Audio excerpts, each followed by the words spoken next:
प्रिय छात्र छात्राओं, आज हम अध्याय 5 मिठाई वाला पाठ का अध्ययन करेंगे। बहुत ही मीठे स्वरों के साथ वह गलियों में घूमता हुआ कहता, बच्चों को बहलाने वाला, खिलौने वाला। इस अधूरे वाक्य को वह ऐसे विचित्र किंतु मादक मधुर ढंग से गाकर कहता कि सुनने वाले एक बार अस्थिर हो उठते। उसके स्नेहाभिषिक्त कंठ से फूटा हुआ गान सुनकर निकट के मकानों में हलचल मच जाती।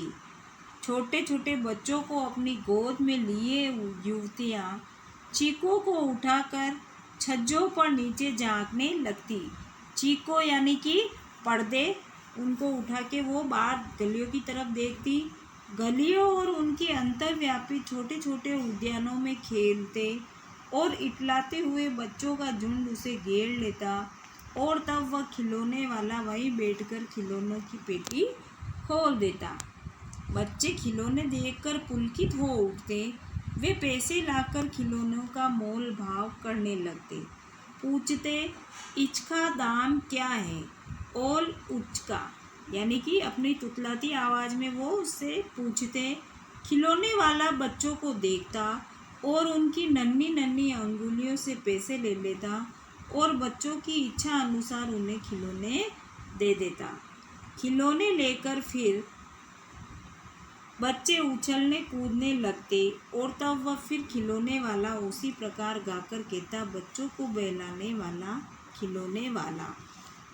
सागर की हिलोर की भांति उसका यह मादक गान गली भर के मकानों में इस ओर से उस ओर तक लहराता हुआ पहुंचता और खिलौने वाला आगे बढ़ जाता, यानी कि उसकी आवाज़ एक गली से दूसरी गली के मकानों तक पहुंचती।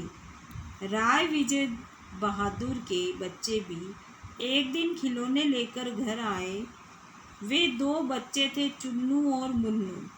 चुन्नू जब खिलौने ले आया तो बोला, मेला गोला केछा सुंदर है, यानी कि मेरा घोड़ा बहुत ही सुंदर है।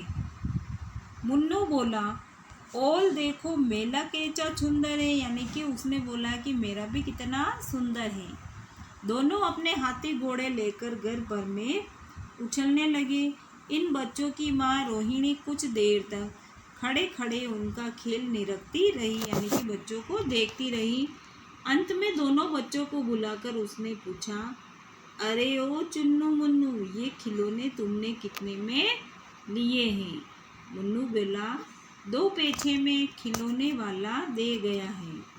रोहिणी सोचने लगी, इतने सस्ते कैसे दे गया है, कैसे दे गया है, यह तो वही जाने, लेकिन दे तो गया ही है, इतना तो निश्चय है, यानी कि ये तो निश्चित है। एक जरा सी बात ठहरी, रोहिणी अपने काम में लग गई। फिर कभी उसे इस पर विचार करने की आवश्यकता भी भला क्यों पड़ती। 6 महीने बाद नगर भर में 2-4 दिनों से एक मुरली वाले के आने का समाचार फैल गया। लोग कहने लगे, भाई वाह, मुरली बजाने में वह एक ही उस्ताद हैं। मुरली बजाकर गाना सुनाकर वह मुरली बेचता भी है, सो भी 2-2 पैसे में, यानी कि मुरली बजाने में वो बहुत ही उस्ताद हैं, हुनरबाज हैं और बहुत सस्ती भी दे रहा है। भला इसमें उसे क्या मिलता होगा? मेहनत भी तो ना आती होगी। एक व्यक्ति ने पूछ लिया, कैसा है वह मुरली वाला? मैंने तो उसे देखा ही नहीं। उत्तर मिला, उम्र तो उसकी अभी अधिक न होगी, यही 30-32 का होगा। दुबला पतला गोरा युवक है, बीकानेरी रंगीन साफा बांधता है। वही तो नहीं जो पहले खिलौने बेचा करता था? क्या वह पहले खिलौने भी बेचा करता था? हाँ, जो आकार प्रकार तुमने बतलाया उसी प्रकार का वह भी था, तो वही होगा। पर भाई है वह एक उस्ताद। प्रतिदिन इसी प्रकार उस मुरली वाले की चर्चा होने लगी। प्रतिदिन नगर की प्रत्येक गली में उसका मादक मृदुल स्वर सुनाई पड़ता है, यानी कि मन को प्रसन्न करने वाला। बच्चों को बहलाने वाला मुरली वाला। रोहिणी ने भी मुरली वाले का यह स्वर सुना, तुरंत ही उसे खिलौने वाले का स्मरण हो आया, यानी कि उसको याद आ गई कि ऐसे ही खिलौने वाला भी खिलौने बेचता था। उसने मन ही मन कहा, खिलौने वाला भी इसी तरह गा गा कर खिलौने बेचा करता था। रोहिणी उठकर अपने पति विजय बाबू के पास गई। जरा उस मुरली वाले को बुलाओ तो चुन्नू मुन्नू के लिए ले लूं, क्या पता फिर इधर आए ना आए। वे भी जान पड़ता है पार्क में खेलने निकल गए हैं। विजय बाबू एक समाचार पत्र पढ़ रहे थे। उसी तरह उसे लिए हुए वे दरवाजे पर आकर मुरली वाले से बोले, क्यों भाई, किस तरह देते हो मुरली? किसी की टोपी गली में गिर पड़ी, किसी का जूता पार्क में ही छूट गया और किसी की सोतनी ही ढीली होकर लटक आई, यानी कि किसी का तो पजामा ही लटक आया। इस तरह दौड़ते हाँफते हुए बच्चों का झुंड आ पहुंचा। एक स्वर से सब बोल उठे, हम भी लेंदे मुरली, हम भी लेंदे मुरली, यानी कि अपनी तुतलाती हुई आवाज़ में बच्चे बोलने लगे कि हम भी मुरली लेंगे। मुरली वाला हर्ष गदगद हो उठा, यानी कि वो मुरली वाला भी बहुत खुश हुआ। बोला, सबको देंगे भैया, लेकिन ज़रा रुको, ठहरो, एक एक को देने दो। अभी इतनी जल्दी हम कई लोग थोड़े ही जाएंगे, बेचने तो आए ही हैं, और है भी इस समय मेरे पास 1 2 नहीं, पूरी 57। हाँ बाबूजी, क्या पूछा था आपने? कितने में दी? दी तो वैसे 3-3 पैसे के हिसाब से, पर आपको 2 पैसे में ही दे दूंगा। विजय बाबू भीतर बाहर दोनों रूपों में मुस्कुरा दिए। मन ही मन कहने लगे, कैसा है, देता तो सबको इसी भाव से है, पर मुझ पर उल्टा एहसान लाद रहा है। फिर बोले, तुम लोगों की झूठ बोलने की आदत होती है, देते होंगे सभी को 2-2 पैसे में, पर एहसान का बोझा मेरे ही ऊपर लाद रहे हो। मुरली वाला एकदम अप्रतिभ हो उठा। बोला, आपको क्या पता बाबूजी कि इनकी असली लागत क्या है? यह तो ग्राहकों का दस्तूर होता है कि दुकानदार चाहे हानि उठाकर चीज़ क्यों न बेचे, पर ग्राहक यही समझते हैं कि दुकानदार मुझे लूट रहा है। आप भला काहे को विश्वास करेंगे? लेकिन सच पूछिए तो बाबूजी, असली दाम 2 ही पैसा है। आप कहीं से 2 पैसे में ये मुरली नहीं पा सकते हैं। मैंने तो पूरी 1000 बनवाई थी, तब मुझे इस भाव पड़ी है। विजय बाबू बोले, अच्छा, मुझे ज़्यादा वक्त नहीं, जल्दी से 2 तो निकाल दो। 2 मुरलियाँ लेकर विजय बाबू फिर मकान के भीतर पहुंच गए। मुरली वाला देर तक उन बच्चों के झुंड में मुरलियाँ बेचता रहा। उसके पास कई रंग की मुरलियाँ थी। बच्चे जो रंग पसंद करते, मुरली वाला उसी रंग की मुरली निकाल देता। यह बड़ी अच्छी मुरली है, तुम यही ले लो बाबू। राजा बाबू, तुम्हारे लायक तो बस यह है। हाँ भैया, तुमको वही देंगे, ये लो। तुमको वैसी चाहिए ना, वह नारंगी रंग की, अच्छा वही लो। ले आए पैसे, अच्छा ये लो तुम्हारे लिए, मैंने पहले से निकाल रखी हैं। तुमको पैसे नहीं मिले, तुमने अम्मा से ठीक तरह मांगे न होंगे। धोती पकड़कर पैरों में लिपट कर अम्मा से पैसे मांगे जाते हैं। हाँ, फिर जाओ, अब की बार मिल जाएंगे। दुअन्नी है तो क्या हुआ, लो पैसे वापस लो। ठीक हो गया ना हिसाब? इस प्रकार वो बच्चों से सवाल जवाब करता और सबको मूल्य देता। आज अपने अपने मकान में बैठी हुई रोहिणी मुरली वाले की सारी बातें सुनती रही। आज भी उसने अनुभव किया, बच्चों के साथ इतने प्यार से बातें करने वाला फेरी वाला पहले कभी नहीं आया। फिर वह सौदा भी कैसा सस्ता बेचता है, भला आदमी जान पड़ता है। समय की बात है, जो बेचारा इस तरह मारा मारा फिरता है, पेट जो न कराए सो थोड़ा। इसी समय मुरली वाले का सीण स्वर दूसरी निकट की गली में सुनाई पड़ा, बच्चों को बहलाने वाला मूल्य वाला। रोहिणी इसे सुनकर मन ही मन कहने लगी, ओ स्वर कैसा मीठा है इसका। बहुत दिनों तक रोहिणी को मुरली वाले का यह मीठा स्वर और उनकी बच्चों के प्रति वे स्नेह सिक्त बातें याद आती रही। महीने के महीने आए और चले गए, फिर मुरली वाला न आया। धीरे धीरे उसकी स्मृति भी क्षीण हो गई। आज 8 मास बाद सर्दी के दिन थे। रोहिणी स्नान करके मकान की छत पर चढ़कर आज्ञा अनुलंबित केश राशि सुखा रही थी, यानी कि बहुत ही घुटनों से लंबे बाल सुखा रही थी। इसी समय नीचे की गली में सुनाई पड़ा बच्चों को पिलाने वाला मिठाई वाला। मिठाई वाले का स्वर उसके लिए परिचित था। झट से रोहिणी नीचे उतर आई। उस समय उसके पति मकान में नहीं थे। हाँ, उनके वृद्धा दादी थी। रोहिणी उनके निकट आकर बोली, दादी, चुन्नू मुन्नू के लिए मिठाई लेनी है, जरा कमरे में चलकर ठहराओ। मैं उधर कैसे जाऊं?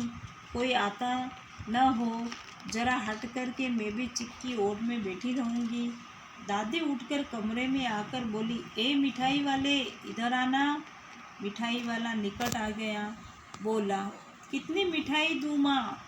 ये नए तरह की मिठाइयाँ हैं, रंग बिरंगी, कुछ खट्टी कुछ मीठी, जायकेदार, बड़ी देर तक मुंह में टिकती है, जल्दी नहीं घुलती, बच्चे बड़े चाव से चूसते।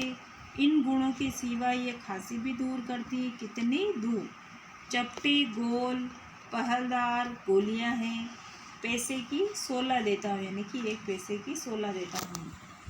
दादी बोली, 16 तो बहुत कम होती हैं, भला 25 तो देते थे। मिठाई वाला बोला, नहीं दादी, अधिक नहीं दे सकता, इतना देता हूँ। यह अब मैं तुम्हें क्या, खैर मैं अधिक न दे सकूँगा। रोहिणी दादी के पास ही थी। बोली, दादी फिर भी काफ़ी सस्ती दे रहा है, 4 पैसे की ले लो, यह पैसे रहे। मिठाई वाला मिठाइयाँ गिनने लगा। तो 4 की दे दो। अच्छा, 25 नहीं, 20 ही दो। अरे हाँ, मैं बूढ़ी हुई, मोल भाव अब मुझे ज़्यादा करना आता भी नहीं। कहते हुए दादी के पोपले मुंह से जरा मुस्कुराहट फूट निकली। रोहिणी ने दादी से कहा, दादी, इससे पूछो तुम इस शहर में और कभी भी आए थे या पहली बार आए हो? यहाँ के निवासी तो तुम हो नहीं। दादी ने इस कथन को दोहराने की चेष्टा की ही थी कि मिठाई वाले ने उत्तर दिया, पहली बार नहीं, और भी कई बार आ चुका हूँ। रोहिणी चिक की आड़ से ही बोली, पहले यही मिठाई बेचते हुए आए थे या और कोई चीज़ लेकर? मिठाई वाला हर्ष, संयस और विस्मयादि भाव में डूब कर बोला, इससे पहले मुरली लेकर आया था और उससे भी पहले खिलौने लेकर। रोहिणी का अनुमान ठीक निकला। अब तो वह उससे और भी कुछ बातें पूछने के लिए अस्थिर हो उठी। वह बोली, इन व्यवसायों में भला तुम्हें क्या मिलता होगा? वह बोला, मिलता भला क्या है, यही खाने भर को मिल जाता है, कभी नहीं भी मिलता है, पर हाँ, संतोष, धीरज और कभी कभी असीम सुख जरूर मिलता है, और यही मैं चाहता भी हूँ। सो कैसे, वह भी बताओ।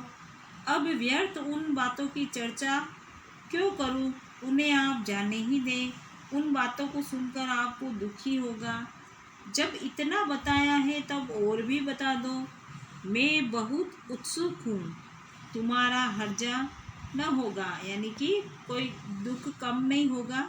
मिठाई मैं और भी ले लूँगी। अतिशय गंभीरता के साथ मिठाई वाले ने कहा, मैं भी अपने नगर का प्रतिष्ठित आदमी था। मकान, व्यवसाय, गाड़ी घोड़े, नौकर चाकर सभी कुछ था। स्त्री थी, छोटे छोटे 2 बच्चे भी थे। मेरा वह सोने का संसार था। बाहर संपत्ति का वैभव था, भीतर सांसारिक सुख था। स्त्री सुंदरी थी, मेरी प्राण थी। बच्चे ऐसे सुंदर थे जैसे सोने के सजीव खिलौने। उनकी अटखेलियों से सारे घर में कोलाहल मचा रहता था। समय की गति, विधाता की लीला, अब कोई नहीं है। दादी, प्राण निकाले नहीं निकले, यानी कि सब कुछ खत्म हो गया, मेरे प्राण नहीं निकल रहे हैं, इसलिए अपने उन बच्चों की खोज में निकला हूँ। वे सब अंत में होंगे तो यही कहीं, आखिर कहीं न जन्मे ही होंगे।